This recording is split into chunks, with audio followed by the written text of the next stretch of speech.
Well, here we are, folks. Sorry. Hey, we got to open with an apology. We missed last week. It was, man, it's just a busy time of year for everybody. It is.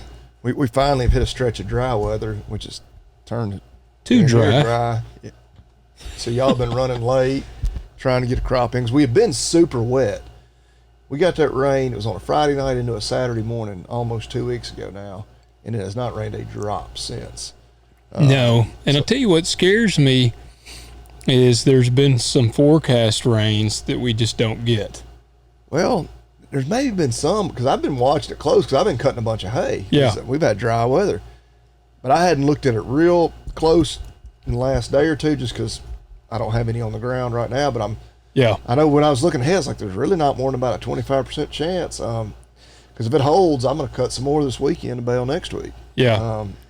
Well, it does keep, we had a chance like the 8th, then it went away. And, yeah, it's kind of, I don't know. The 8th is a week from today. The 10th is the next big chance I've seen. Well, shit, I'll try to cut. If I cut hay this weekend, I'll have all my hay cut for the first time, and I'll be. Well, you need to do everything you can to make it rain. It's crazy. It's frustrating. Well, we were so damn wet. Like I was frustrated with how I was like, I can't catch a break in the rain to get any hay cut. Yeah. And then what I did cut got rained on like 4 times before I finally got it dry enough to bale. Tethered it like 3 times, and when it quit, it just quit. It did. Well, and that's what I like.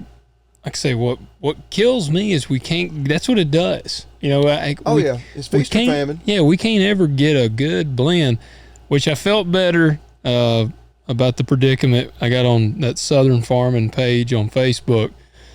It's a big farming page, and all of the people on there. There's this guy. His name on there is Coleslaw Parks, and like 2 years ago, it was bone dry, and he put up a video of himself doing a rain dance, and then it started raining, and it like never stopped, and for like the duration, and everybody had awesome crops.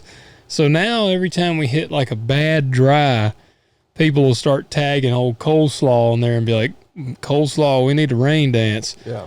And I felt good today or yesterday, one of the two. I was looking on there, and some people had started tagging him, and they're in like Georgia and all around. They're like, all right, Coleslaw, we need some damn rain. And so I was like, well, we ain't the only ones dry as a bone, which I actually almost got stuck today in the mud.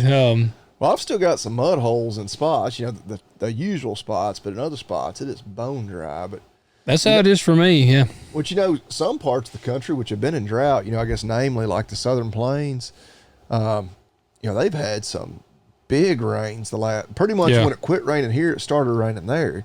Some big rains, but I guess more like the Northern Plains, just because some of the other farms I watch on YouTube, like up in the Dakotas, they're real dry. Yeah. Well, we'll talk about this because I have been kind of experimenting with different ways of kind of planting this year. But before I go into that, I got to tell the terrible turn that today took. Yeah, you hinted to me, and I said, well, don't even tell me. We'll wait and talk about it when we're recording. Man, if we hadn't missed last week, we would have missed this week. Because, Marcy actually was even like her and the kids. She picked the kids up when she got home. She was being very quiet. And I was like, why are you being so quiet? And she said, I'm just afraid. I'm afraid to like say anything to you. And I'm always in a pretty cheerful mood. Like I'm one of those guys that Marcy makes fun of me. I'm annoying because I wake up like happy and energized. And I told her, I was like, I'm so upset with what happened that like my eyebrows felt heavy. Like I was like, my body was like trying to force myself into a scowl. Yeah. This was the worst thing that I've had happen in a long time. So But nobody died. Nobody died. Yeah, okay. Nobody died. And it's, it'll all recover. Keep it in perspective. Yeah. And that's what I told her. I mean, there's farm accidents every day where people die. So. There is, yeah. And I told her, I said, well, I'll get over this. But I said, it makes me sick to my stomach. So I've been planting, and I'm down. I got like 200 acres to go. I got to try to disc about probably 100 of that. So with your new tractor? Yeah. Your new old tractor? With a new old tractor. I've been putting LED lights in it. Mr. Cookie took off all Labor Day weekend, so I told him I'm putting bright lights. Memorial Day. Yeah. He was off for like 5 days. They go to the lake. Yeah. Unofficial start of lake season. Yep. That might be the official start of lake season. It pretty much is, but I told him, since he took off on me, I'm putting LEDs in the tractor, and I'm going to make him work till midnight every night. There you go. But so I don't lack very much, 200 acres. If all of it was ready to go, I could plant that realistically in about a day. But I won't be able to now. So I was planting some new ground today. I've never worked before. And one of them was great. It was about 120 something acres in one block. It lays good. I was like, this is nice. And so then I went down the road, and I'm planting this stuff green. Now, I want to talk about that here in just a second. I'm going to make a note because there's some things that I want to mention about that. But, so I'm planting it green. And one of the fields I've actually never been on. Like the other, I've seen it, and it was really, they were real. The fields I had not farmed, they were really grown up. Like I was using a lot of downforce to try to push through there with the planter and getting in there. That red planter is a no-till machine, but I've been planting it green. Planted the first field. It did great. I about got stuck, but I got unstuck. I got out. Like I didn't even have to get out. Just a low spot that was wet. Yeah, and I was able to get out of there. All was well. Got it planted. So then I had to go down the road and come in. It's actually part of the same field, but there's a ditch and a tree line that splits it into two, and I have to go out on the road and come in. It's 20 more acres on the other side. And I get in there, and it's a little more grown up. But I'm planting it, and all of it seems good. I planted all of it. Got done, and I was like, I was in great spirits because it was like 7 o'clock, which I was getting done early. I was like, man, nice. I'm getting out of here 7 o'clock. I was going to go drive the tractor to the next field, park, and then I just had to walk to my truck, and I was done. It's like, I'm going to knock off early. I'll spray tomorrow and then start planting other. So I drive down to the next place. I park the tractor. All is great. I'm still doing great. And I get out of the tractor, and damn, my dual on the outside, my outside dual is flat. It's just floating on the rim. And I was like, what in the hell? And I look, and there is shit stuck all in the tires. Like, it's like 20 different, it looks like branches stuck into the tires, and have like obviously stuck into the tire so far that it has flat the tire. But it's all like sticks, and it looks like sticks. And like I took a picture because I was like, what the crap, how did that? So here is, like, you can see all of them. See all the different, like where you ran over a bunch of stobs, but it's all wood. It's because see, there's pieces that I was pulling out. Good Lord. And the best part is it's in every one of my tires on my tractor. It's in my tires on my planter. So I've tried calling the tire place. I couldn't get anybody, which it was 7 o'clock, so I didn't have real high ambitions. The even icing on the cake is those are brand new tires. I just put those tires on the tractor this year. I've been running those tires for like 2 months. But all your other tires are still up for now? Yeah, and I might get there in the morning and they be all flat. I don't know.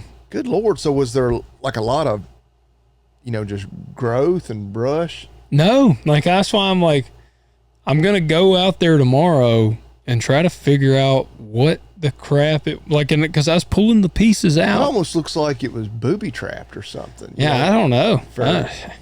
I'm sorry for people watching on YouTube. You can't see his photos.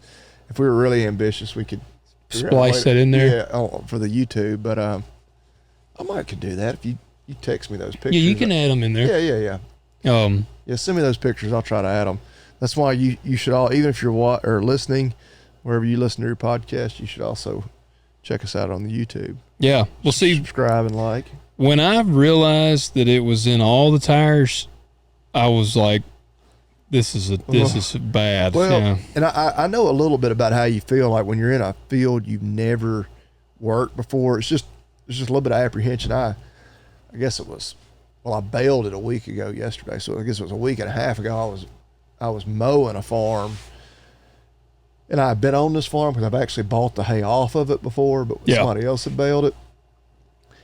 But that's what I was telling my dad. I was like, of course, I have my little smartwatch, and I was looking down. Like, my resting heart rate is usually about 60. Yeah. I'm just sitting in the tractor seat, nothing strenuous at all. And my heart rate's like 90. Yeah. Especially when I'm making my outside passes, because I don't know where any of the holes and ditches and just whatnot. And sure enough, I didn't have a breakdown near that bad, but I hit some junk they had laid in a spot. And I knew it was kind of an area close to the barn where there might be some stuff laying around. It was old trailer jack. It was like, oh, dang. Like in the ground. Like It obviously been left there. Like they would have had no idea it was there. Broke some knives off the disc mower. But then what I ran into, and I'll be telling on myself here, this was, I went to fold up the mower because I was just down the road from my house. And I was like, well, rather than go home, get a ride, somebody bring me the truck. So real quick to change out those knives. It's like, I'll just run home. I'm 3 miles from the house. Yeah. Change them, run back. The mower wouldn't fold up. And I was like, it wouldn't fold up all the way. I was like, what in the hell? But I was in a hurry. Does it have a rope? No, this one doesn't have that type system. Yeah. But I could fold it up like 80% of the way, but it wouldn't lock. But again, I was just around the corner. I was like, well, if I meet a car and I'm like at a mailbox, I'll just stop, Yeah. I get home, I'm looking. There's 4 bolts that hold, that basically hold it together. They're at one pivot point, and there's 3 at another. Yeah. I had one of the 4 was still in, and none of the other 3. Jeez.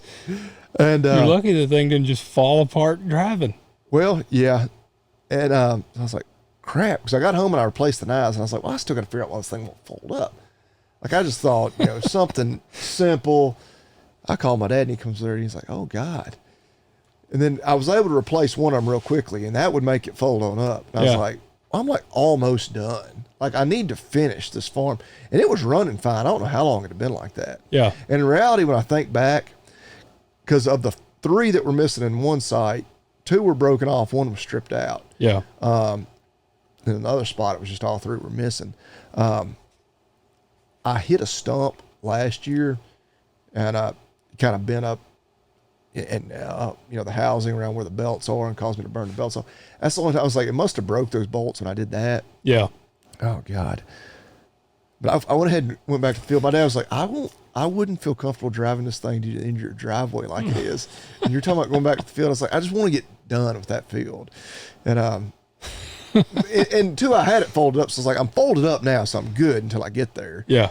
And and then that was high anxiety for those last like hour or so that I had until I got done. But and then I spent all weekend.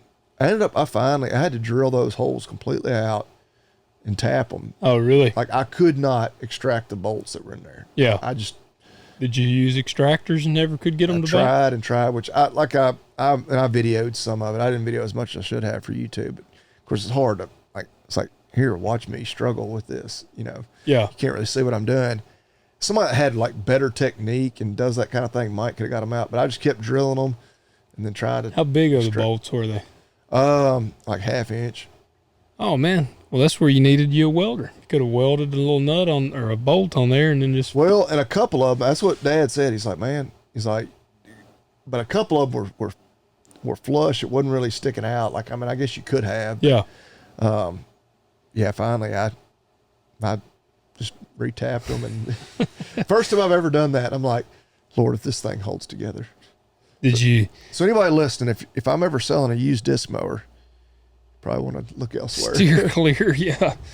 Well, that's what I don't know. I'm hoping I can get out of what I was thinking. Like, maybe you get out there with only one tire. Yeah, but that bad thing, I got to figure. Like, I'm scared now because the stuff is stuck in all the other tires. I'll just get Tire Man out and get their opinion. Oh, they're going. Well, that's what I'm gonna call and get them to come, because the one good thing, if we can get the things out of the tires, they could put tubes in the tires and they'd be all right. But man, it has made me sick. The fact that tires Nothing's are new. worse, and we've said this on here before, is just freaking tire. I've just got a simple lawnmower tire, and I mean, I'm sure it's if I just took the time, but I have to air that damn thing up every time on the mower, and it's just annoying. Yeah, I air it up, and it'll hold air for, well, I mean, it only takes me like an hour to mow my yard. But, yeah. But if I've had to mow my mower the last couple of days, is where I park it, and every time before I move it, and thankfully the compressor's right there after air tire up. It's just annoying. It is. Flat tires are very annoying. Yeah, I hate having to deal with a flat tire. But yeah, I don't know. For perspective, to kind of, if worst case, they're like, man, these tires are they're gone. Like, there's no hope. I'm talking all of those tires, probably $14,000. Like, because it's in the planter tires too. Like, that probably alarmed me even worse than the tractor tires. Like, because planter tires, that planter is very heavy when it's loaded. An enormous amount of weight on them. Yeah, and they didn't use the best. Like, they changed the tires and the rim and everything for like the newer style. Because I mean, my old 1200, I had a rim bust on it because they have so much weight on them. So yeah, it's just not.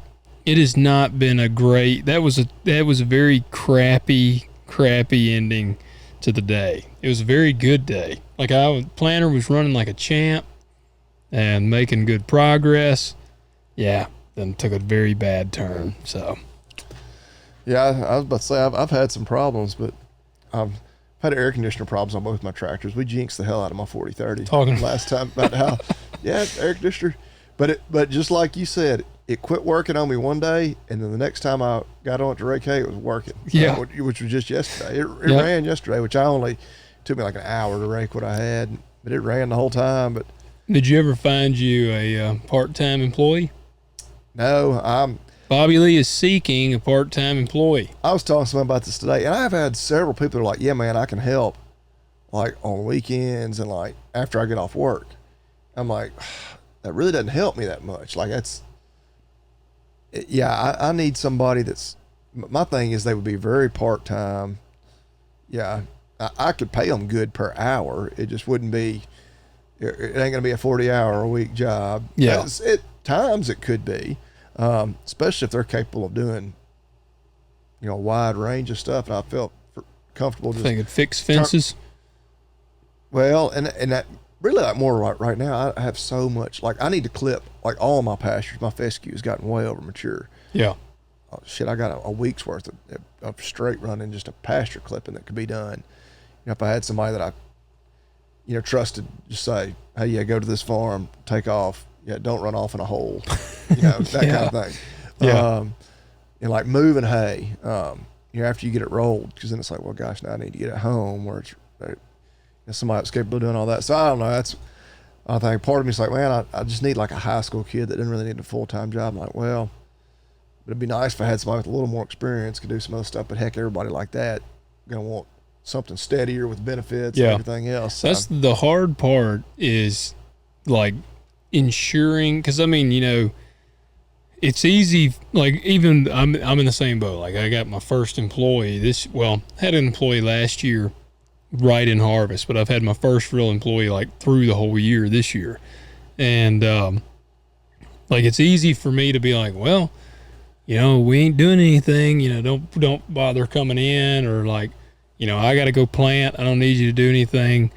but at some point you got to make sure that they have things to do because they got to make enough money to like sustain them. So like, you know, for me, I'm like, well, you know, they get the day off, which might sound great in theory, but it's like eventually they're like, hey, bro, I've had a lot of days off. I need some damn money, you know? Like, so that is the tough part. You got to also make sure they get enough money to keep them. That was my real problem. The guy that I had last year, man, he was a dang good truck driver. I mean, awesome truck driver. Like, I could tell him to go anywhere. He would go anywhere. And, but I just, over the winter, I just really didn't have enough stuff to do. My track hoe was broke down forever. And so I didn't have like that busy work that people need in the wintertime so that they can keep drawing a check. Yeah. And so he found another job, and I couldn't blame him. Like, he got him a steady job. But that is the tough part. It's like, because really farming, our main pay comes in pretty much one time a year. Yeah. And we kind of live off of that or live off a line of credit. And so that's where when it's the lean times, you're like, well, I don't really want to be spending any money. But yeah, you got to keep the employees around. Yeah. Well, I've found that, I mean, not that we didn't already know this, but yeah, time is such my limiting factor. And so more and more, I'm like, man, if I just had one other person, you know, just even 1 or 2 days during the week, you know, I could say, hey, knock this task out for me and whatnot, or it'd be so nice. But yeah, finding somebody that fits all those, you know, kind of requirements. Yeah. It's tough. It is. I found like a lot of times you can find somebody that can check off some boxes, but then quite a few that they can't. Yeah, my biggest thing is just somebody that can be available at odd times, you know, just 1 or 2 days a week here and there. Yeah. But yeah. I mean, you need to get you like a firefighter. Well, you know, yeah, somebody who just had a little bit of a farming itch they wanted to scratch and just drive a tractor. Like here Brent's goofy butt up there, you need to get him to just come drive a tractor. Man, I've got him. He's supposed to be mulching my flower beds, but. Well, there you go. When he comes to show up, be like, hey, grab your gloves. I lied to you. You're going to drive a tractor. Yeah. Air conditioner doesn't work. Sorry. Yeah. That's like my Kubota tractor, my new one. I got in it yesterday and could smell refrigerant, like just strong all of a sudden. I was like, ah. And then it had a hydraulic leak, and I was like, oh my God. And it wasn't too bad. And the hydraulic leak, I was like, this might be something I can chase down and fix myself. But I was like, but it's got this refrigerant problem. So I called the dealer, and they're going to have somebody out next week. There you go. So I was like, yeah. It's like, now that it's got 2 issues, and the air conditioner is certainly something I have no experience in. Yeah. I was like, yeah, I'll just have him check out both issues when he shows up. So. Yeah. Well, yeah, no, I get that. I get that. But like I said, it's tough. It's tough. I've thought about, like, it's hugely helpful having an employee. Like, that was one of the eye-opening things to me this year. But well, just like moving equipment. And I get to thinking, if I wish I had a guy that would spray. Like, that's what I'm like, man, because what I've been doing is planting for about a 2-day time frame, and then I have to spray because I'm planting green, and then I'm jumping in and I got to spray it before the beans come up. So I have a pretty short window there because the beans will be coming up in 3 to 4 days. And so, like, I got a short window to spray it. So I usually plant 2. So that's where I'm like, man, if I had a guy that could run the sprayer, I'd be done. Like, I'd already be done. Yeah. Because I wouldn't stop planting. I'd just keep on planting, and they'd be spraying behind me. Well, that's my thing with hay.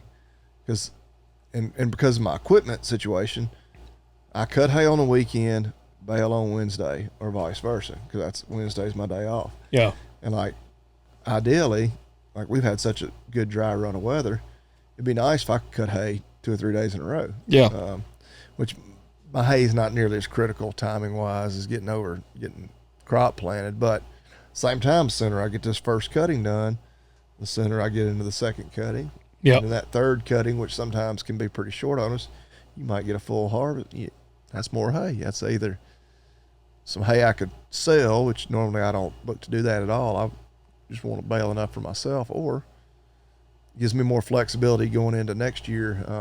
If we've got a lot of extra hay, we can start buying calves earlier in the year. Yeah. Rather than having to wait on the grass, buy them a little lighter and a little cheaper. But yeah, time is everything.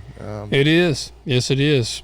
And I'll tell you, actually, speaking of time, kind of, somewhat, I listen to a lot of audiobooks, and I try to branch out. Like I listen to my Jack Carr stuff. But today is June 1st, so you got something for Pride Month? Of course, yes, of course. It is. Yeah, we gotta say howdy to. Speaking of, actually, did you look at that official square thing I sent you? Yeah. Yeah, like I said, I have followed them for a while. Okay, well, I had never heard of it till then, but they're not super active on social media, and so it's one of them you almost forget you follow them until something pops up randomly. I downloaded the app.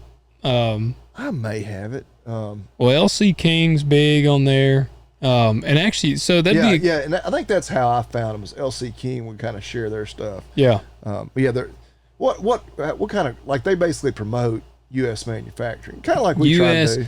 Pro America and conservative values, like they're pro life, pro America, all the things like that.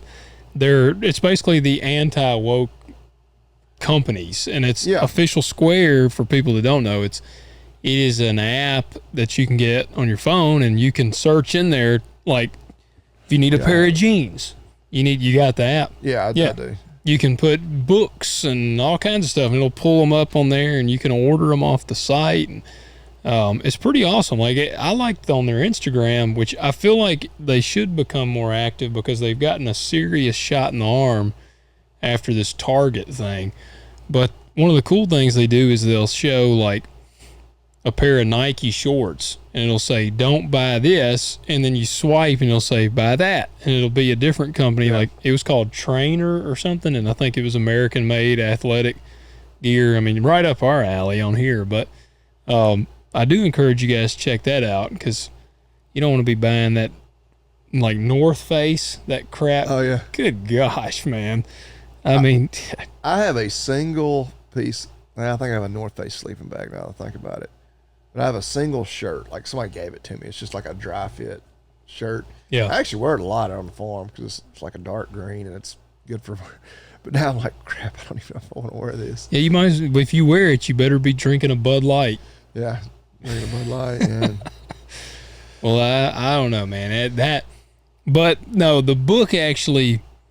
I try to mix things up because I'll eventually get tired of listening to this kind of thing or that, and so I found Patrick Swayze's biography. So I was like, oh, I'll check that out. It was a short listen. It was only like 5 chapters. It was 6 hours long or something. But him and his wife did it together.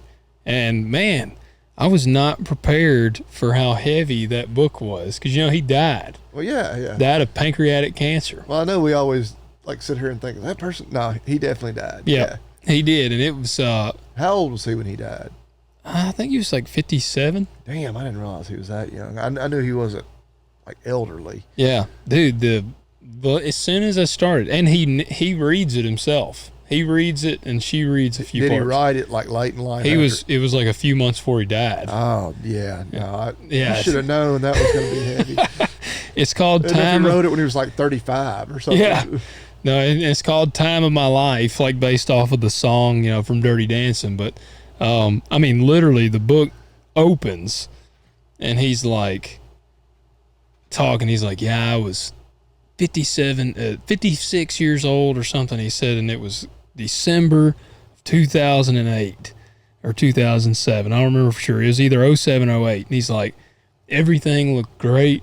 Things were going really good for me. I had just landed a new role in this TV show called The Beast and all this stuff. And he said, but I had started to have some weird digestive issues. And he said, but I'd always had stomach problems throughout my life. So he's like, I didn't really think a lot about it. He said, but then I think New Year's or something, he said, we joined some friends in like Aspen. And he said, and we settled out and we were going to have champagne. He said, I took a drink of champagne And he said it felt like acid poured down and he was like, it felt like acid burning all the way down into my stomach. And he said, so I just didn't drink anymore. But he said, I didn't say anything. I didn't want to ruin the mood or the moment. He says, so I didn't say nothing. He said, I just kind of wrote it off. I was like, I don't want to cause a scene. And then he said, and then it was 3 weeks later, I found myself in the hospital or at the doctor's office because he said he had a lot of digestive problems. And he said his pee was like dark, real dark, and said his stomach was really bothering him. And then he said he noticed, he looked in the mirror and he said his eyes were yellow. I was about to say, yeah, his pee was dark because he had a lot of bilirubin in it. Yep, and that's what he said. They started running these tests. And jaundiced, yeah. Yep, he said the last test they ran was a bilirubin test. And he said when they did that, he said the doctor came in there and he said they told me that I had stage 4 pancreatic cancer. And he goes, first thing I thought was, I'm a dead man. And so I'm like, gosh dang, man. Like, yeah, I mean, it was literally just a few months before he died when he wrote the book. I mean, it was a really good book, but very heavy book. Yeah. I mean, it starts with that and then it ends with that. And, you know, at the time he wrote it, obviously he's still alive. So like it ends with him being like, but I'm not done yet. I'm going to fight this thing. Like, and so, yeah, it was tough. It was a tough listen.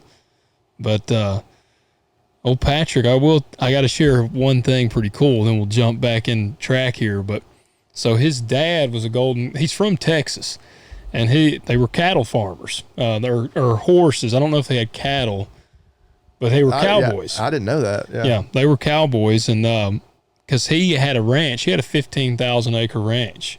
Him and his wife did. And he said that was a dream of him and his dad's was to have like a ranch. And so he said his dad unfortunately died, but Patrick bought a ranch and he would ride bareback. Yeah, he was a big time cowboy. Well, well, crap, where's he going with that? Oh yeah. So his dad was also a Golden Glove boxing champion. Okay. And his mother was like this famous dancer. So he grew up dancing. He was hell, he's dirty dancing. So, you know, he was a dancing machine. But he was super fast. He said he ran a 100-yard dash in 10 seconds. So, like, he played football and was really good at football. But he said he kept his hair long because he was a dancer. And he said, you know, people called him a fag all the time. And, like, when he was 13, I think, he said that 5 kids jumped him and beat him up at school. Called him homo, whatever. I said fag on air, but hey, you know, it's all right at this point. So you weren't calling someone a fag. No, you were telling a story. I was talking about a cigarette. Yeah. Do you remember when they used to be called fags? No, I don't. A cigarette used to be called a fag. Really? I missed that. Well, they beat him up. Well, he goes home, and he said his dad was like, all right, you know how to dance, you know how to do that. It's time for you to learn how to fight. So he said his dad taught him how to box. And I guess he put him through the rigors pretty good because he said after we got done, he taught me everything. He said he actually took me back to school, and he said my dad went with me. And he said my dad was a very quiet, like nice man.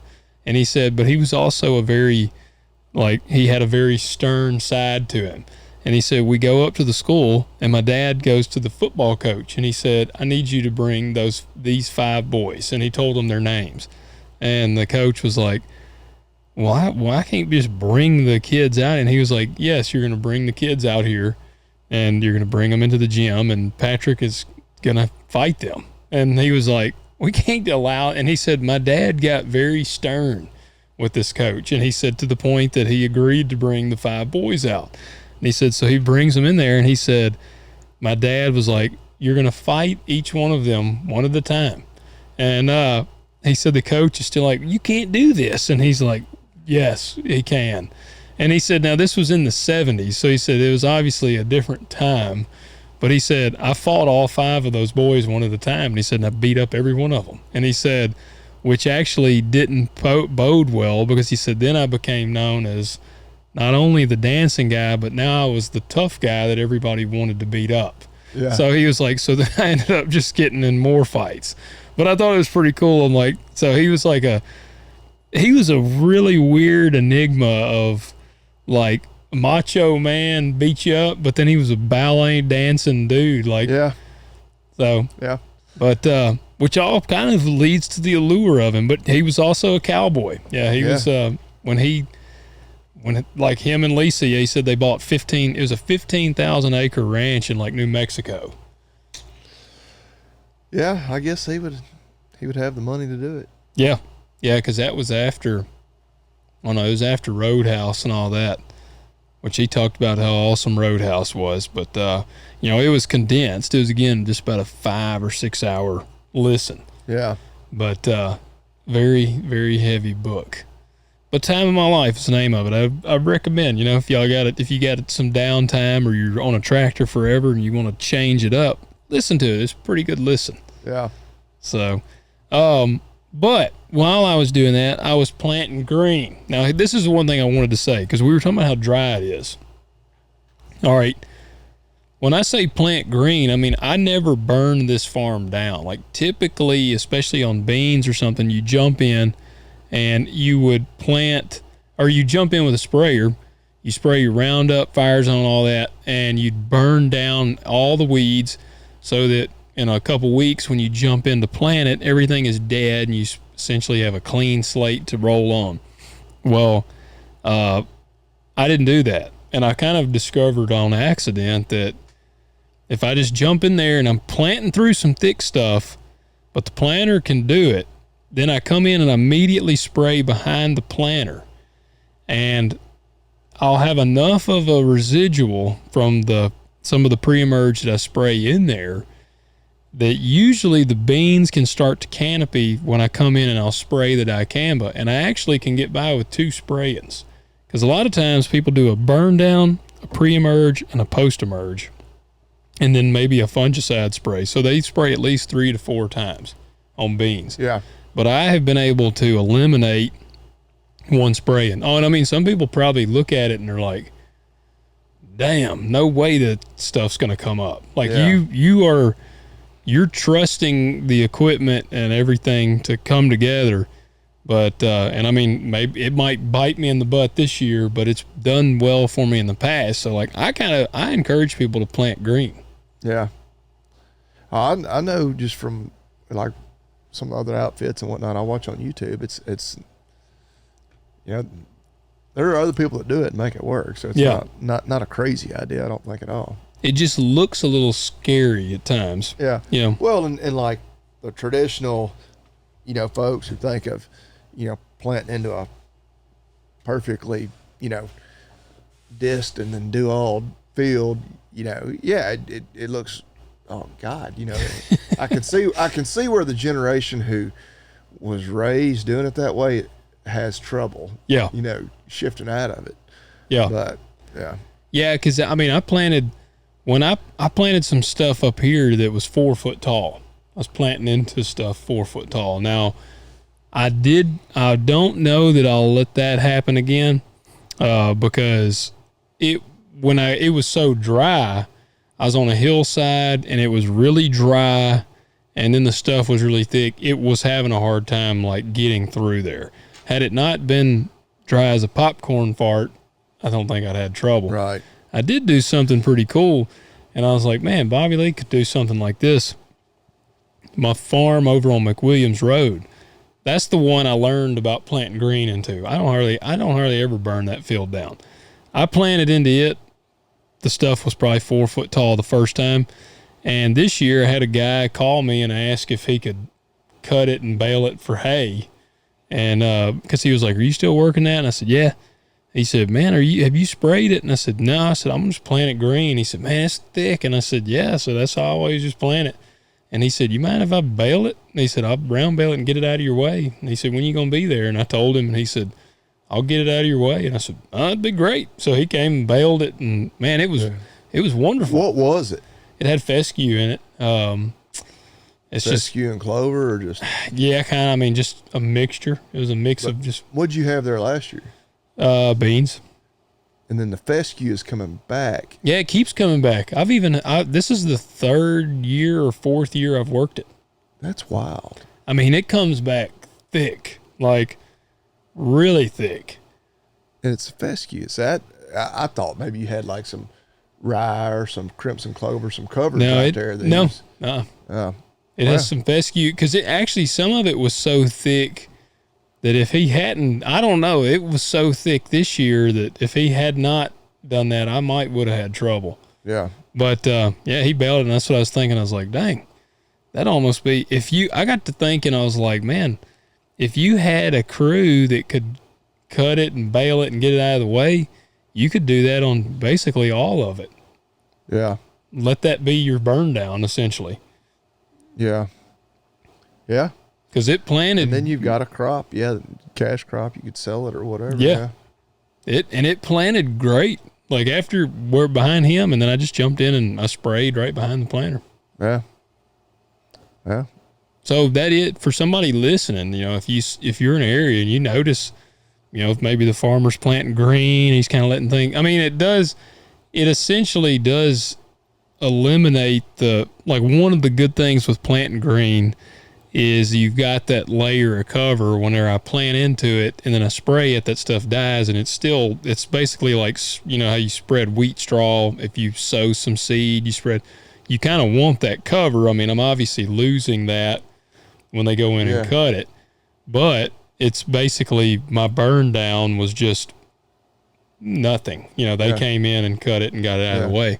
So it's something to consider. Well, anytime, because obviously there's people all around that you've got 3 or 4 acres that they don't do anything with. They just clip it.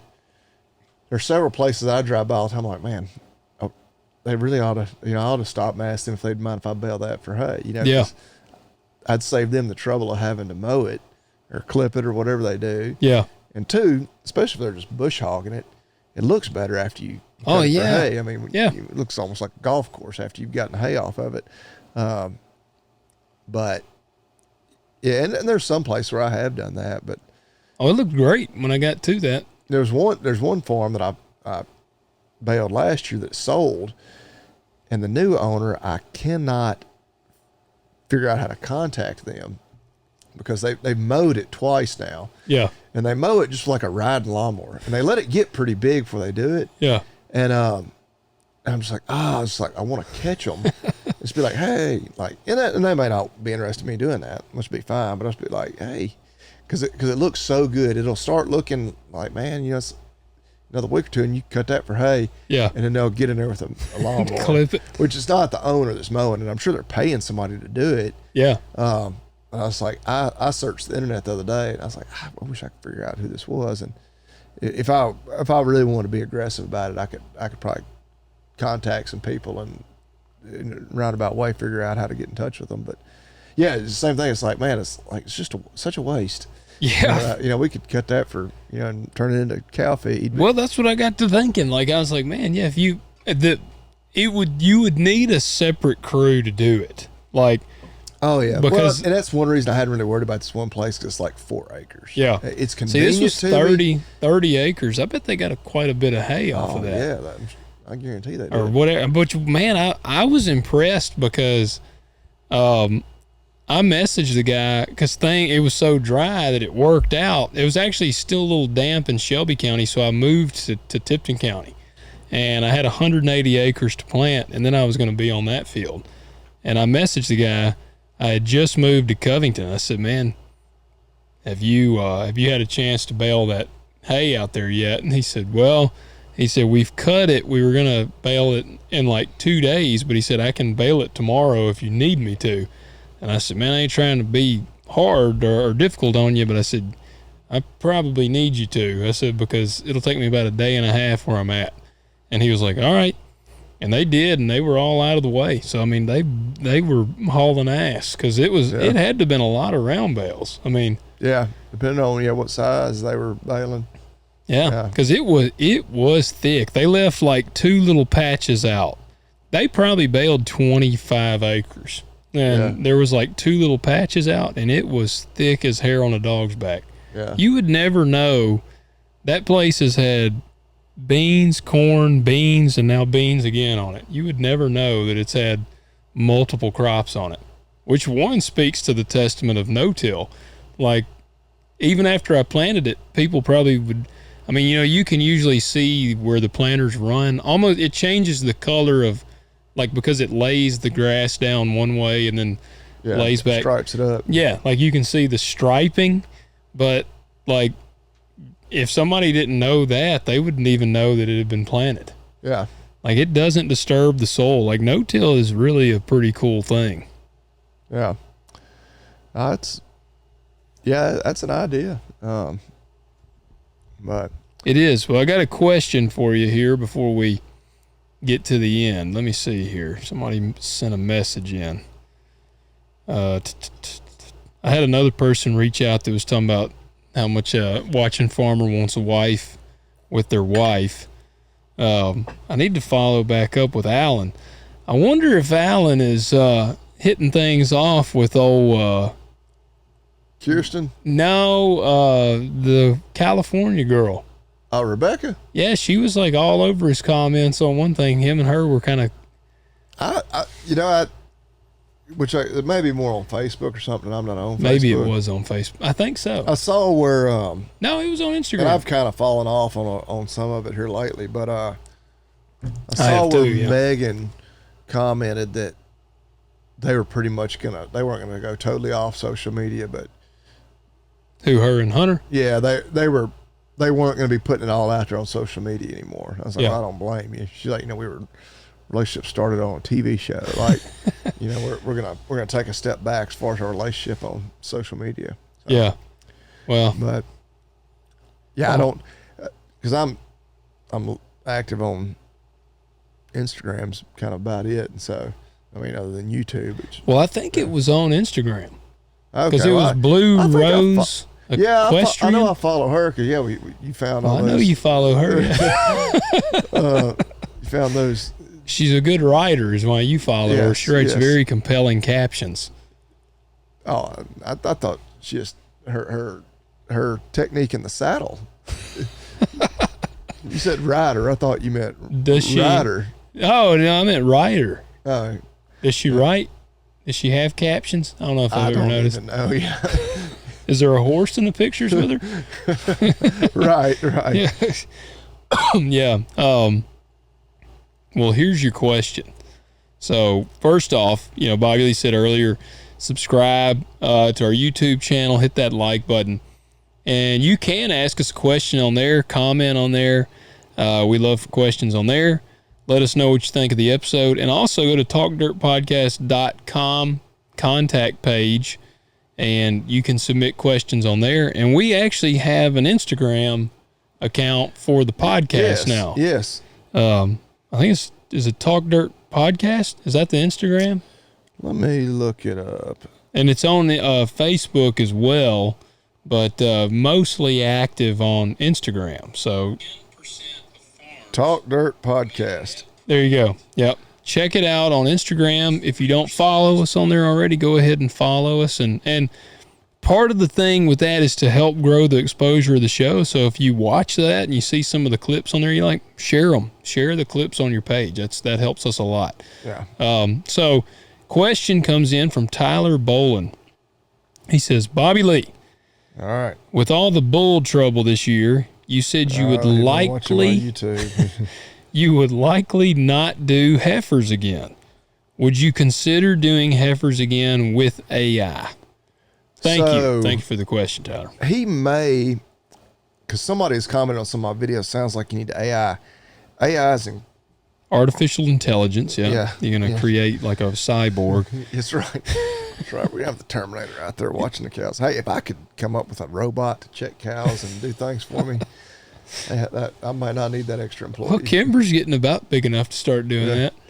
But so artificial insemination is very labor intensive. For people who have never done it, depending on what synchronization program. So basically you take, like say I would take my 30 heifers, and you can do other types of AI which can really be even more labor intensive, where you're just watching them. Well, like this morning I pulled in and it was a heifer that was clearly in heat. Yeah. Well, if you were just wanting to do, watch for heat, well, then I would have run her in the chute, gotten my frozen semen out, thawed it, and inseminated her. Yeah. You can do it like that. What a lot of people do and what I've done in the past is you actually synchronize them. So there's 1,000 different protocols, but basically we would use one where we would run them through the chute, and I don't remember exactly what all we would give them, but we would put what's called a cedar, which is a controlled intravaginal drug release. Basically like a lot of women, I always joke, like, my wife uses, I don't know what the birth control thing is, but it's a thing they put that stays in there. It's like, what's a cedar? An like IUD? Yeah, that's what they call them. There's my phone. But talking too much with my hands. Then you leave it in for like so many days, then you pull it out, you give them another shot when you do that. So now you've run them through the chute twice. Yeah. Then like 56 hours later or something, you breed them. So then you're running them through the chute a third time. Like, I don't have time for that. Like, yeah. I flat out. If you had a good part-time employee, you trusted. Man, and this is getting technically difficult. Like, it would have to be somebody super unique that understood handling animals and I'm a little bit of a control enthusiast. If there was if a you were local, being negative, you call me a control freak. But so if there was like let's say I was using a technician to come out and do the actual breeding for me, so I was hiring out some of that. Well, I was gonna say, it's incredibly labor intensive. Two, you're never gonna get 100%, so you still got to have a bull. But it crossed my mind. I was like, dang, because I've had at different points in time, I've had multiple bulls with issues this spring, but if I'd been in a situation where I only needed one bull, maybe I'd have been okay. Yeah. So, speaking of that, I think I got one of them back good to go. I actually got the trailer hooked up and backed up to their pen tonight. My plan is, unless he just all of a sudden looks really lame again in the morning, I'm loading him up. He'll be back with the heifers by about 6 o'clock in the morning. There you go. So, but yeah, the reason, I bought these heifers. They look fantastic. And like right now, for the last week, I haven't had a bull with them. Yeah. Like this morning, like I was pulling up, those heifers clearly in They're heat. so lonely out there. It's like, there's no bull. Like, I don't have a bull. Like, I had 2 freaking bulls. And like, that's my whole thing. I was like, I don't want to rely on just one, even though one could maybe do it numbers wise. Yeah. I want 2. No, one. I think one beat the hell out of the other one. Kind of roughed him up. Nothing too serious. But then that one that got beat up, he also developed a sore foot, which I don't think was a result of fighting. And then the other one, he's got I'm pretty sure he's ruined because of his penis. Yeah. He injured it. It looks and smells awful. Like I've treated it. Yeah. Well, in that kind of stuff, check out my YouTube. And then at home, one of my bulls at home has a messed up penis. And then another one of them was lame. So at one point in time, out of 5 bulls, I had one that was perfectly sound. Well, you sound like me with my track hose and bulldozer. Yeah. I was like, hell, I thought I had way more bulls than I needed. And no, it turns out, because I could probably get by with maybe even just 3, 4 for sure. But at one point, my 5 was down to 1 actually fully functional bull. You need to be broke. Lameness. You need to change Hurricane Creek Farms to Broke Dick Farms. That's. And I keep making these videos, like, it makes for great content. Like, you put that kind of stuff. Yeah. Now, YouTube will flag some of them as not appropriate for all advertisers, which, like, I don't know. Like, I do not, like, I'll kind of make some. But you keep it family friendly. Yeah, I make some very mild jokes about it. Yeah. But, like, still, they'll flag some. And it's weird, they flag the shorts more than they do the full-length videos. Huh. My full-length videos rarely get flagged. How do we never get flagged? I don't know. Because we put it's not for kids, but yeah, it's only, and I don't know if it's because the way the shorts feeds works. And if you're not on YouTube, you should be, but, and you should subscribe to Talk Dirt to Me and Hurricane Creek Farms and LH Farms. But anyway, the shorts are basically just, as the name implies, a very short video. They're like, I think they can be seconds. A minute. Yeah. 60 seconds is the max. But anyway, apparently they're more heavily scrutinized as far as what's appropriate for advertisers there. But anyway. Well, I don't even care about making money off of them. A lot of times when they're not appropriate for all advertisers, they choke down the traffic you get too. So, like, I just want to get really, I'm just trying to build up my channel. I'm not so much worried about the ad revenue at this point. But yeah. Well, in Britain and Australia, a fag is a cigarette. Yeah. That's just one term that I feel like has fallen way out of favor, which, I mean, obviously it's not, it's a slur. Is it? No. I don't know. I guess, like, growing up, which I guess maybe the world's a lot more PC now, but like you heard that term all the time. That word was used all the time. Like, when I was in high school, you called everybody that. Oh, like, but if you made it through a football practice and didn't hear that word at least 50 times, like, it's because you weren't listening. Like, and I would go as far as to say also, we would use the full length word, not also the. I consider them. Yeah, I mean, obviously it's the same word, but yeah. But yeah, no, dude, this what I mean. Did I ever? I played the quote in here. You know, the movie quote. I think, didn't I? From the Predator. Oh yeah. You know, like that. That's when they're on the helicopter and he's trying to get them to take a chew. Yeah. Yeah, that's the Jesse best. Ventura. It is. The governor. Yes. The body.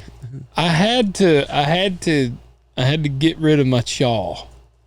I was starting to like it a little too much. Oh man. I had almost started chewing tobacco. Like I bought that bag of Levi Garrett and I was just chewing it while I was planting. And I would like limit myself to just 2 a day. I'd be like, I'll put one in the morning and chew it for a little bit. And I was only keeping the chew in for like maybe 10 minutes, 15 minutes. Well, then I was going to spray or something. And I was like, dang, I would have liked to have had a chew. So I ran in and I bought a bag of beech nut, which I don't like as much. It's actually shorter. It's cut shorter, and I don't like that as much. Yeah. But I chewed it. Well, then I started like what used to be about a 10-minute thing. I was keeping it in for about 30 minutes. And then I was putting it in about 4 chews a day. And then I'm like basically chewing the whole bag. And I was like, all right. I don't need to start back on this. Developing a habit. Yep. So I had to get. Before long, you're smoking cigarettes. Yep. I'm doing crack in the alley. You know, I mean, it's a downward spiral. It's a gateway. Yeah, it is. Gateway tobacco product. But so now I've got hot wing flavored sunflower seeds. Those are good. I go through phases on those because I was keeping a bag in the tractor at all times. Then the other day I was like, dang, I hadn't chewed any or we used to chewing sunflower seeds, eating sunflower seeds, whatever. I don't know. Chewing them or you eating them, whatever. I guess you're eating them. You eat them. Yeah. It's like, man, I hadn't touched those in over a week. And I was going through a bag like every other day. The ranch is probably my favorite. Yeah, I mean, ranch is tried and true. Like, what isn't good with ranch on it? That's true, yeah. Ranch, but like I said, I did mix. It was, I would take some of the hot wings, or buffalo wing, whatever they call them, and then I would put some of the ranch in there with them. I was like, man, it's like dipping your hot wings in ranch. Yeah. It was good. I'm not going to lie, I still would enjoy a chew. It didn't quite replace the chewing tobacco for me. But I could tell, like, I was about to get in trouble.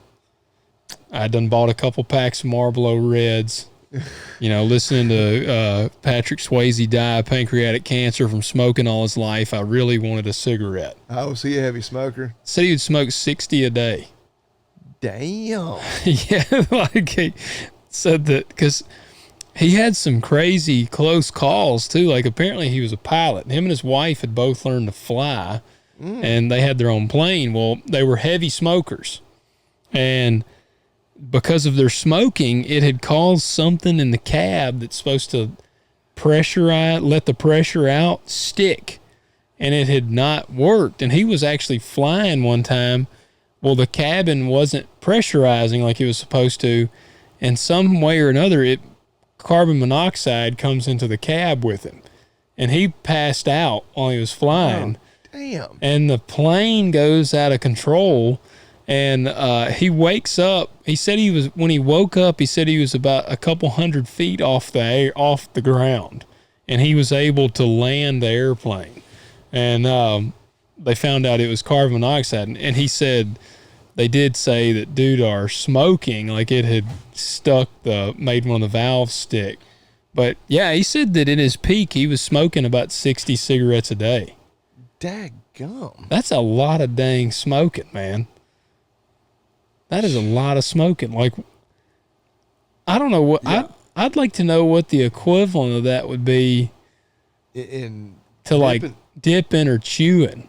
Like, I feel like how many cigarettes even come in a pack? Like 12? Is it 12 in a pack? I think it's more than that, isn't it? I would say like 20 or 25, but I don't know. So he was probably smoking 3 packs a day almost. Golly, Bill. We just think if you're smoking 60 a day, assuming you sleep 8 hours at night, which, I don't know, he may be like a lot of us. He doesn't do that.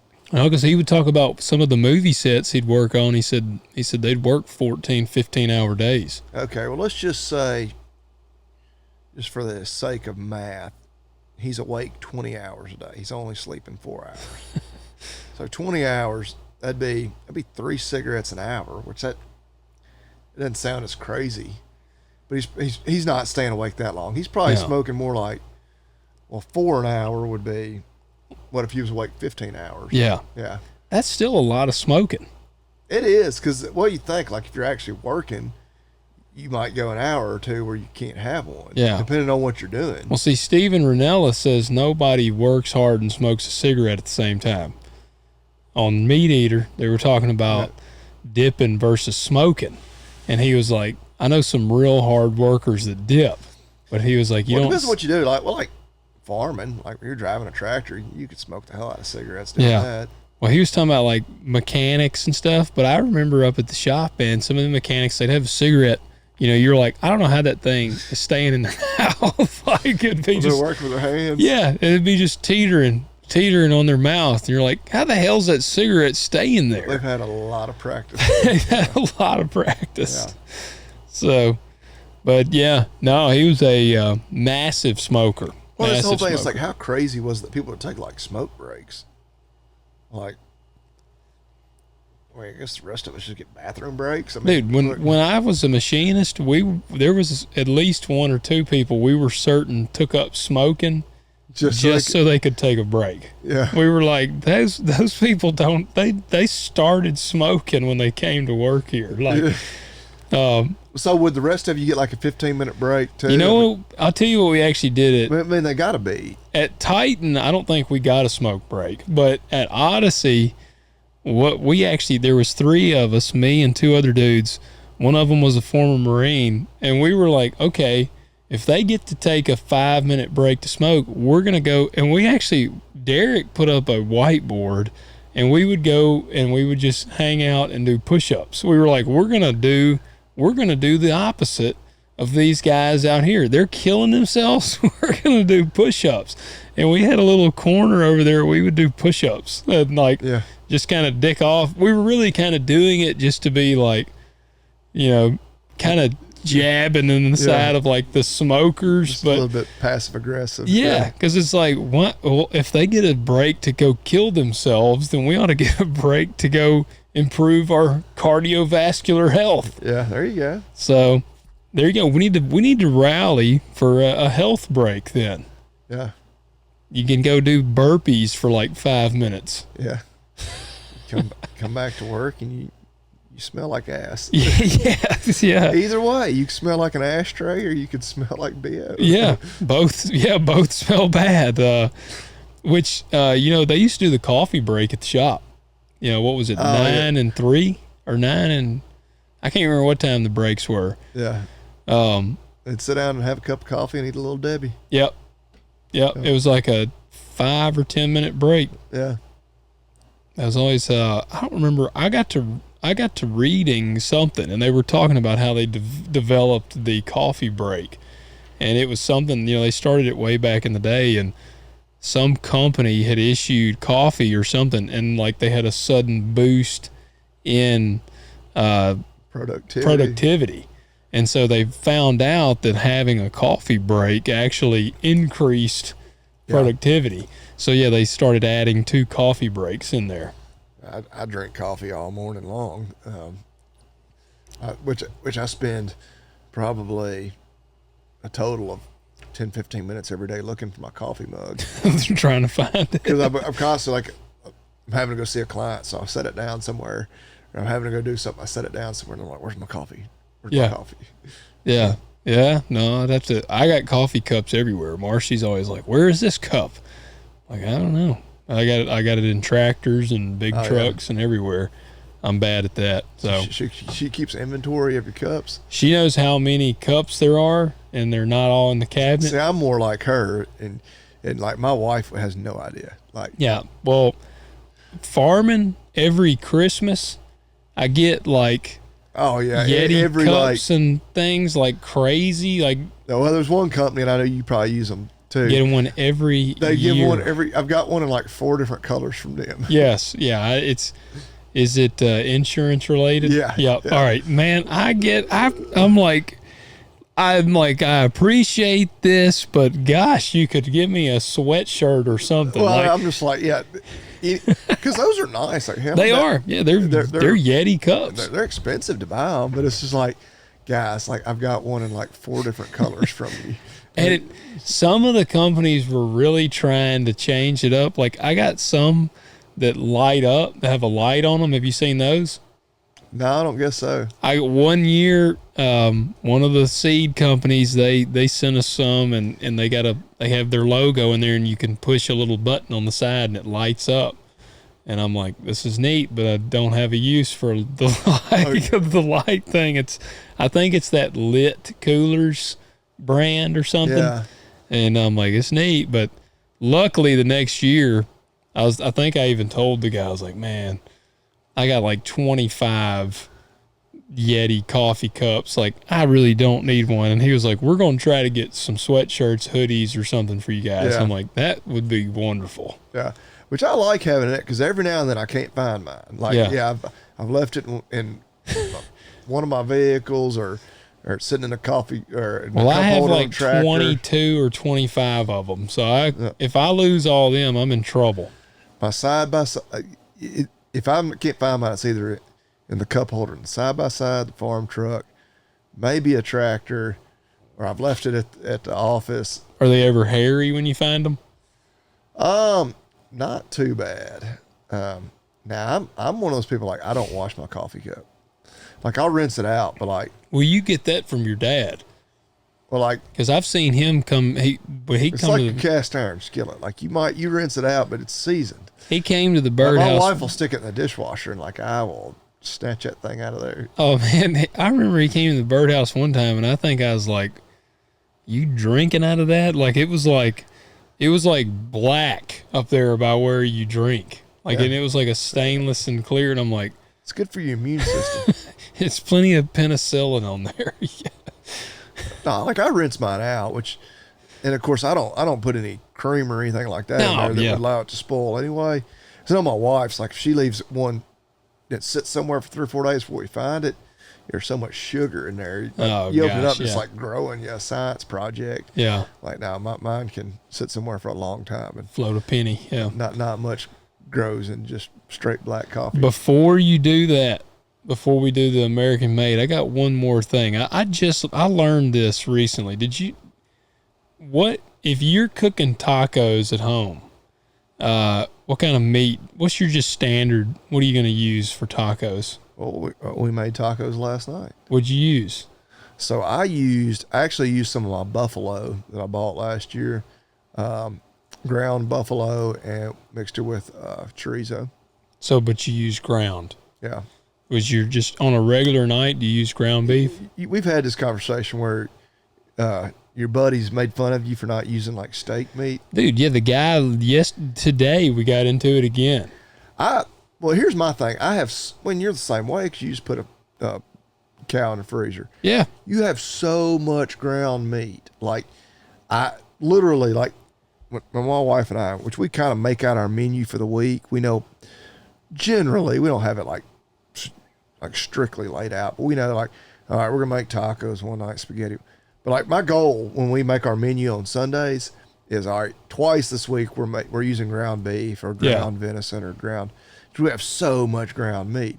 Yeah. So like if I'm eating tacos, like no, that's a perfect way to get rid of some ground meat. Yeah. We had tacos, spaghetti, and burgers this week. Oh yeah, and he was like, he don't hardly eat burgers. But yeah, he just doesn't buy ground beef. They don't cook hardly ever. But if he was buying like a half a carcass or a whole carcass or whatever, like I guarantee you he would eat ground beef tacos. He was even like, he was like, no, he was like, I don't even want that. So he doesn't eat ground beef, period, in anything. Well, I said, do you eat a cheeseburger? And he said, well, I mean, if I go to a restaurant, but I don't like them cooked anywhere else. It's because he doesn't know how to cook one. Well, I said, basically what he said is, I don't make very good cheeseburgers at home. Basically, and I said, sounds like you've had some real shitty ground beef in your time. Like, yeah. Because, I'm almost to the point with burgers where I don't eat them out. One, because we eat them at home so much, but two, I make a mammoth burger at home. See, he said because that's how tonight John actually put up some patties. He made some burgers, and the patty was like really thick, and he was like, I wouldn't eat that. He said, I don't want one over like. He said, I don't want one thick. I want little thin patties. He was like, if you gave me that thick patty, he said, I wouldn't eat it. Sounds like a fag.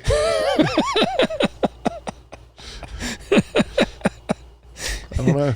It does. And I don't even know who we're talking about. But no, I do, like at a good like burger place, I will still order a burger. But like I'm kind of particular about my burgers. Dude, I'm actually the same way. Like I can cook like a grilled burger that I cook is hard for me to beat. Well, and I actually grilled them whatever night this week. Because normally I just cook them in a cast iron. Well, see, skillet easy. Cooking them is awesome. Yeah, I like. And it's just easy. Like I don't have to, because my grill is charcoal. You know, I wait for the charcoal to warm up. And actually, if the weather's nasty. You know, I prefer a skillet burger over a grilled one. Because they get that good crust on them. Oh, yeah. No, man, I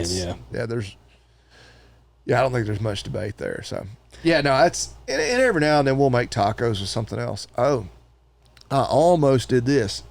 I'll have to come back with the recipe. Tongue. Oh, did you cook some tongue? I didn't, but I got one. Well, I gave mine away. Well, one of the processors I use doesn't save it. I'm sure I could ask him to, but I just never have. I've just never been a thing where I want my tongues back. Yeah. Other processor does. Well, one of the people that bought beef from that got processed there, they're like, I don't want this.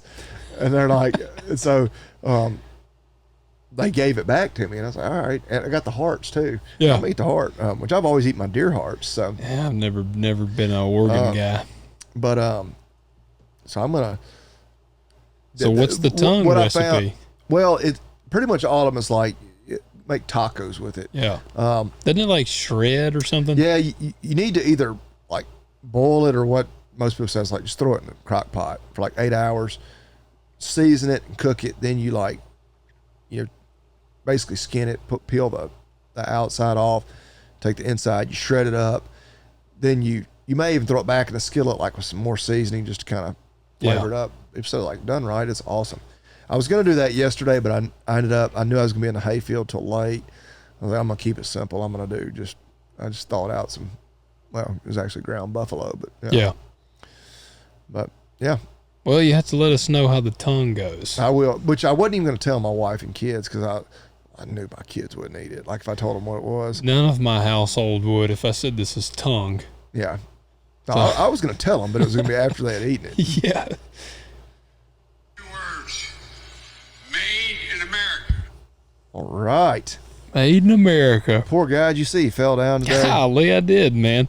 I did. Actually, people are even the old ex-CEO of Twitter was like, all right, open, and he's a big liberal. He was like, old Jack Dorsey. Yeah, he was like, y'all need to open the primary or like, let's get some debates going because this is ridiculous. Yeah, the DNC's not even going to have debates. They're not giving them the option. They are going to weekend at Bernie it. They are pretty much hitched their wagon to that dude. All right, let's say the guy somehow like makes it through and gets reelected.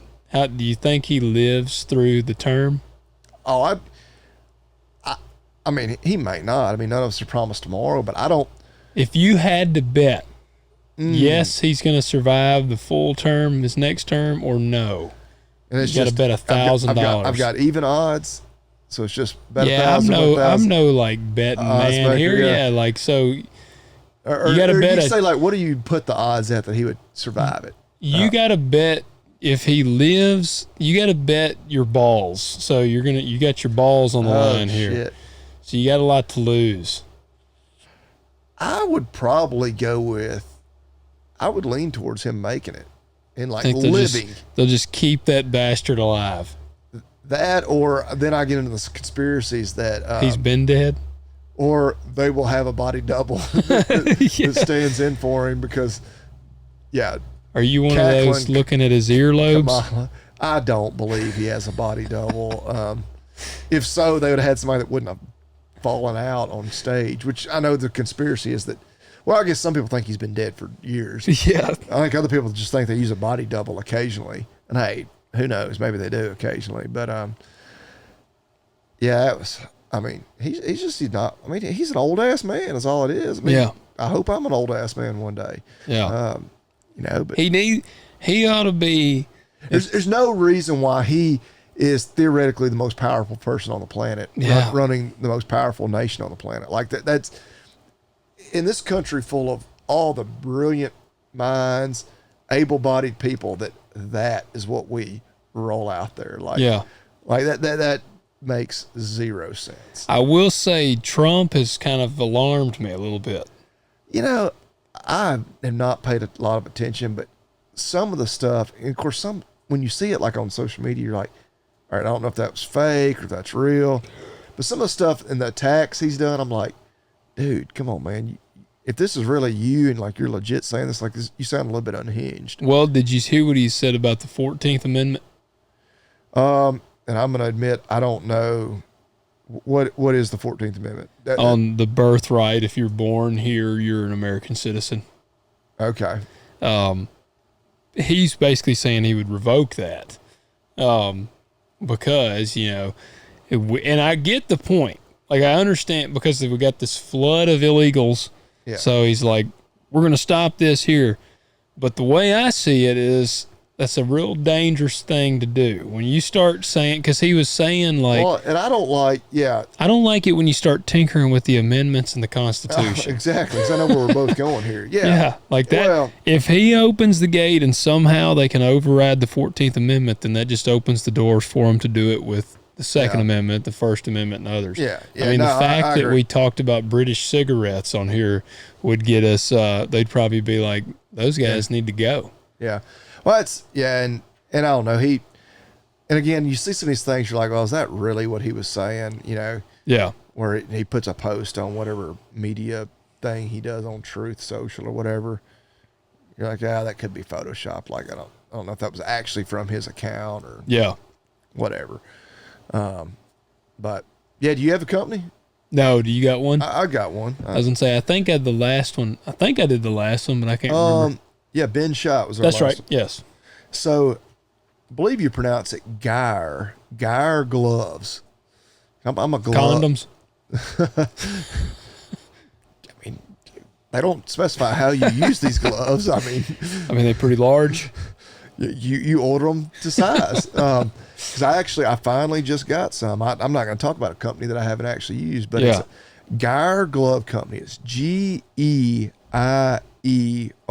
Let's see here. They're out in Washington State. But I stumbled on them somehow, and like you measure your hand and hold on, Geier. Geier. All right. Yeah, they need another consonant in there somewhere, but they don't have one. There it is, Geyer gloves. But okay. I had to order them, and it took them a while to come in, and I had to go find a retailer because I don't think they actually sell direct. But yeah, I think I got a pair of elk and bison leather. I think the what bison size? are just a little thicker. I'd have They to have look. like a. Did you order through this David Morgan? I ordered through, I think it was like Texas Glove Company actually or something. Yeah. It took them a while, and actually it was pretty neat because I went through that company and I could tell it was a small business. Put in my order online. I got a phone call like almost immediately. Oh, really? The guy was like, "Hey," he's like, "It's whatever." You know, it's just this old country fella. He's like, "With whatever glove company," he's like, "Man," he's like, "I'm gonna tell you those Geyer gloves like that they make like when we put in an order." He's like, "That they ain't even made them yet." He's like, "So it like current lead time's like 3 or 4 months." I was like, "That's fine." Yeah. I was like, I don't have to have them tomorrow. He's like, "Well, I just want to let you know, because it's going to charge your card and you're not going to have them for a while." I was like, "That's fine. Appreciate you calling me." I want some of the driving gloves. And they finally came in, and they're legit, and they fit perfect. Did you get the fringed ones here that have the little things hanging on? What do they call that, fringe? Fringed gauntlet. Yeah, look like you're like in Dumb and Dumber. Well, yeah, I was going to go with like General Custer, or something. Yeah. No, I'm thinking Lloyd Christmas here. Those got things hanging off. Yeah, pretty decorative. No, those weren't too practical. That's the work gloves I'm going to order right there. They do got some. I wouldn't mind. I'll tell you, watching Farmer Wants a Wife has made me want some of the driving gloves. Old Ryan. I was about to say Ryan is always wearing his riding gloves. Yeah. Yep, those are pretty cool gloves, man. Makes me want to wear them, and you look like you just punch a man straight in the face with them things. Well, I just like good pair of leather gloves. Like I can't have enough. Like I'm just like that's like a guilty pleasure of mine. Like, yeah. And I buy my fair share of like cheap ass ones that I shouldn't buy that are made in China that those inevitably like they rip and I'd be scared split. to get old on those though. I haven't used the bison ones. They're a little thicker. Like my idea with them is maybe use them more like fencing. These are expensive. You don't want to just shred them. Yeah. The elk ones, I've used them doing some basic stuff where I'm hooking up equipment and stuff where I get them a little oily and greasy, but yeah. I wonder will they hold up? So they're pretty thick. Yeah. I remember, man, leather gloves saved me one time out on Walkerfield Road. I was out there. That big door on the barn was bad about coming out of the little on the track, hinges up. Yeah, the track. And Dad and I went out there one time to put it back in the track, and I had on just some like leather gloves, and he was down there and he had a pry bar. It's got a big, I'm trying to describe this for listeners. It had a really big, like sliding barn door. The door was probably, 20 foot wide? Was it 20 foot wide? Oh, yeah. And it's probably that tall, too. Yeah. It was a big opening. You could back a semi-trailer in there. Yeah. Big door. It's got aluminum on the sides of it, boards on it. And, it's got a tracking system up there. And I'm like trying to put the little tracks back up in the slot. Having to pick up the door. That's what he's using. He's got a pry bar. Yeah. And he's like, "You ready?" Because I'm up on the ladder up there, and I'm like, "What? Hold on." And he thought I said yes. And my hand is like between the little wheels and the tracking thing. And he's like, he's down there prying on this thing. And he does it like 4 times in a row. And my fingers are in between. It's going, brr, brr, and I'm going, stop, like multiple times. And he's just steadily torquing on this thing. And finally, I'm like, stop. And he stops. And I just pulled my hand back. And you could see like a line across the leather gloves on both sides. And I was like, oh shit, because it had cut through the leather gloves. I was scared to like take it off, and your fingers would still be in the glove. Like I pulled it off and it had cut into my fingers, but like it didn't cut them off, but it had like got me pretty good. But I remember thinking, I'm like, shit, if I hadn't had them gloves on, it might have chopped one of my fingers off. Oh yeah. Like leather gloves, there's some people out there that like don't want to wear gloves because it's like a sense of like toughness to them. Like, yeah, but man, I have smashed my hands so many times and stuff on the farm that like I'm grabbing a pair of gloves. Like, I wear gloves. Well, it's funny. I picked that as my company because I went on a rant in my video that posted today. I filmed it yesterday because I've got a couple of videos where bulls have injured their penis, and I'm down there examining it, cleaning it, whatever. And I never have gloves on, like latex gloves or exam gloves. And it never fails. Like, I'm always, especially the videos that really go a little more viral because you get a broader audience, there's always a few assholes that are like, no gloves, ? I'm like, are you fucking blind? Like, you're right, no gloves. But like, people, it just, I don't know why that annoys the shit out of me. But I'm like, I always reply, like, 0 gloves. Like, But I went on a rant yesterday. I was like, yeah, like, and in my mind, I knew I was going to be doing that. I was like, I'm going to make sure I grab gloves. I forgot my gloves. Yeah. Like, I always, and I'm never going to stop what I'm doing while I got a bull in the chute, go all the way back. Yeah, no. We're just, I was always telling them, I was like, my hands, we have this stuff called soap. They wash. I wash them. Yeah. But anyway, yeah. Well, there you go. Anyway, so I'm a hypocrite. I love gloves, but I also never wear them. Yeah. Yeah. Well, there you go. Bobby Lee's raw dogging it over there. I could have put on some leather gloves to do that, but yeah. Well, then they'd stink. Yeah, you're right. They don't wash as well as my hands. You're right. That's another good point. You do got to watch it. My hands can wash. My leather gloves cannot. So. Yeah, you got to watch it. I wear leather gloves most of the time. I do keep latex in the truck for mixing chemical because when Marcy and I were trying to get pregnant, went through the fertility clinic, the guy was like, what do you do for a living? And I said, I'm a farmer. And he goes, you use chemical and herbicide then, I guess? And I said, I do. And he goes, you wear gloves whenever you mix it up? And I said, yeah, I wear gloves. And he goes, rubber gloves? And I said, leather gloves. And he goes, no, not leather gloves. He's like, that soaks the shit up. Like, he was like the coolest doctor I've ever seen because he literally would cuss. Like, he'd be like, damn, what are you doing? Like, so I appreciated the guy. But yeah, he was like, you idiot, don't use leather gloves. So I do try to use latex gloves now because my leather gloves, they will get saturated. But I like, man, it's just something you want to have a good pair. And like around the veterinary office, like I wear them all the time, but we also have like boxes of gloves like on every countertop. Yes. You know? Yep. Yep. Well, there you go, guys. Geyer gloves. Check it out. Like I said, check out our Instagram page, Talk Dirt Podcast. Go on there, follow us, and share some of those clips out. Help us out. Help us grow the exposure. And we are back in action. Sorry for the AWOL week last week. Hit that like button, hit subscribe, leave us a rating and a review, and we will catch you next week. Yeah. Talk to you all then. Take care.